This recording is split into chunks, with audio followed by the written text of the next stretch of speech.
ప్రజల ఆదరణ విపరీతంగా ఉంది. ఏ పల్లెకి పోయినా నేనంటే చాలా ఆసక్తిగా ఉన్నారు. ఇటువంటి పరిస్థితుల్లో నాకు ఇవ్వకుండా మరీ ఘోరంగా 4 నాటి పార్టీలో ఓడిపోయి గెలుపు గుర్రం అనేది ఎక్కని వ్యక్తికి సీటిస్తున్నారు. అంతేకాకుండా చంద్రబాబు నాయుడు సీట్ల విషయంలో కేవలం ధన ప్రభావమే పనిచేసింది.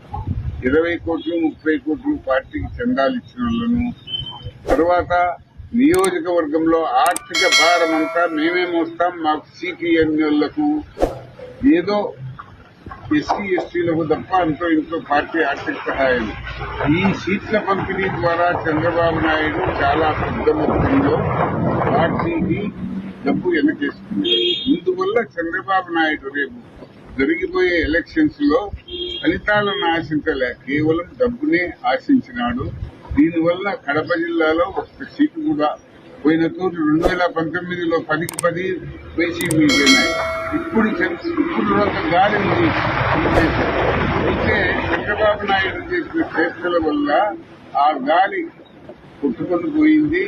10కి 10 వైసీపీకి పోతాయి. తెలుగుదేశం పార్టీ 0 సీట్లు మాత్రమే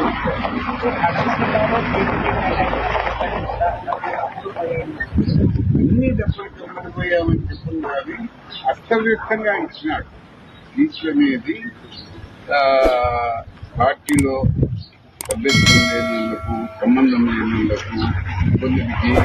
ఇప్పుడు ఒక చిన్న ఉదాహరణ చెప్తాను. రాయచోట ఎక్కడ, రాజంపేట ఎక్కడ? రాయచోటను తీసుకొని పోయి రాజంపేటలో అభ్యర్థిగా నిలిపారు. అన్ని ఇట్లే చేసినాడు, ప్రతి ఒక్కటి ఇట్లే చేసినాడు. 1-2 తప్ప ఏ సీట్లు కూడా సరిగా ఇయ్యలే, గెలుపు కూడా వాళ్ళకి ఇయ్యలే. నిరంతరం ఓడిపోయే వాళ్ళకే ఇచ్చినాడు. గెలిచిన వాళ్ళని మాట్లాడి సీనియర్ నాయకులు పరిగణలోకి తీసుకోవాలి.